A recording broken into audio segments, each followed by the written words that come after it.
I got to play the lead killer guy, but Cesare, a somnambulist sleepwalker. Dun dun dun. Anyway, this ended up winning a Saturn Award for Best DVD Release of 2007. So I'm very proud of that. In the meantime, now, Abe Sapien, the fish boy from Hellboy. Here's a story that's, you know what, story time, hey!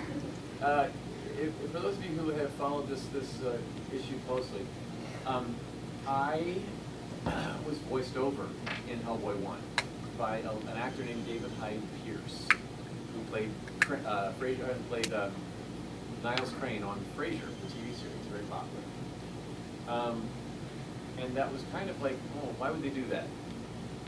Because when they cast me in the first Hellboy movie, it was done with the understanding that they had already talked about having a celebrity voiceover for this character.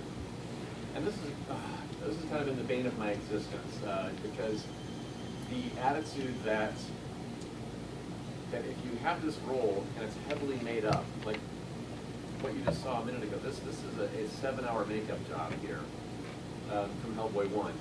Hellboy 2, they ended up getting it down to 5 hours. Getting it down to 5 hours, right? That's still like a full day before you start work. So, and as you can see, the face is completely different. I don't look anything like this.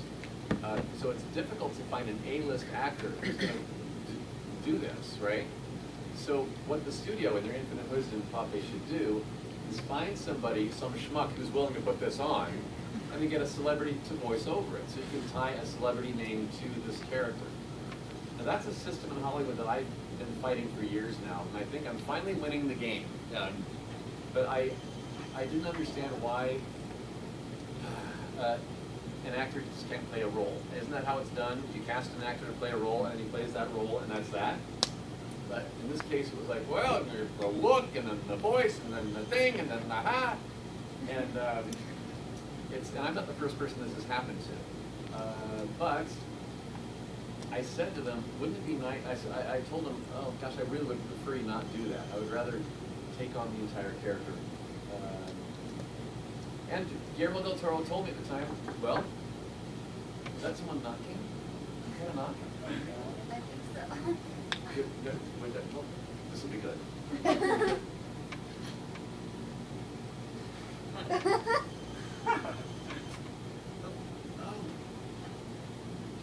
Well,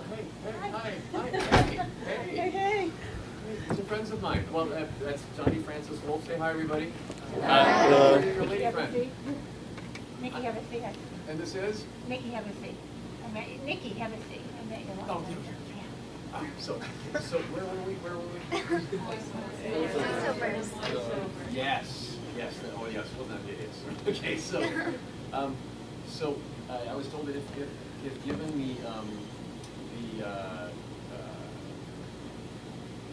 if I gave them the voice and the sound that they wanted, I could be in the running to keep my voice in the pool.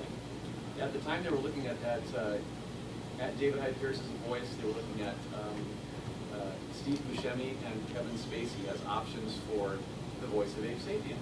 And now my name was added as the fourth name in the hat to be considered for this. So I finished this 3-month shoot, delivering dialogue on set every day, and everyone telling me that my voice was just perfect for it, right? And so what happened then, at the end of the movie shoot, everything was going great. I felt like, yes, and I get to keep this one. Then the first actor they called in to do voiceover work, ADR looping. Are we all aware what that means? Additional dialogue recording, looping. And I went in to clean up my own dialogue. So I went in and went over, because when we filmed the movie, I had fish teeth in and my nose was clamped shut with the makeup, and so it was like, and a lot, so we had to clean that up. And that day, I heard everything back and I was like, oh gosh, this sounds, I don't compliment myself ever, but it really sounded good, And during our lunch break that day, the sound engineer caught me in the hallway and he said, and he grabbed my arm even and said, this really sounds great. I think you're doing great with this character. And he's somebody who hears voices come through all the time, so I thought that was a really huge compliment coming from him. So I drove home that day feeling really good that they need to look no further for a voice. 2 weeks later, I get a phone call from Guillermo del Toro, bless his heart, for calling me first. because the next day in the trade papers, the news was going to come out that David Hyde Pierce was voicing over me. I was crestfallen and crushed and hurt by this decision, but what Guillermo told me on the phone was that he was happy to keep my voice. He thought I gave it exactly what it needed, but the studio was saying, yes, we like his voice too, but didn't we talk about a celebrity voiceover? Don't you owe us a session with someone that we can market with a name? So of those three people mentioned before, David Hyde Pierce was Guillermo del Toro's first choice. So he came in, and as legend goes, bless his heart. Now this is the story, you're going to fall in love with David Hyde Pierce just like I did. He comes in and he hears my original performance in his earpiece. He sees me on the screen, and he kind of steps back and says, "What am I doing here?" So for an actor to give another actor that kind of props was unusual and very, very big of him. He went ahead and did the job he was hired to do, and he did it very, very well. I love what he did with it. He's a great actor. And but what made it another exceptional thing that he did, though, was when the movie came out in theaters, he didn't take any credit for it. He did not want his name showing up in the credits of the film, so his name didn't show up. It's on IMDb, but that's just because the word got out. In the film, he doesn't show up. He did not come to the red carpet premiere. He didn't do any press, no interviews, nothing. And when asked why, he said it was out of respect to Doug Jones. Is that exceptional?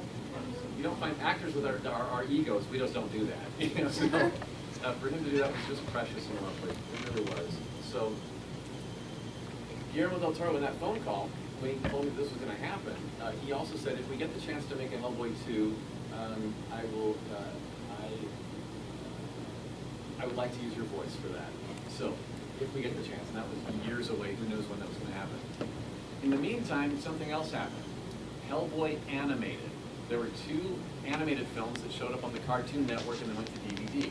Hellboy Sword of Storms and Hellboy Blood and Iron.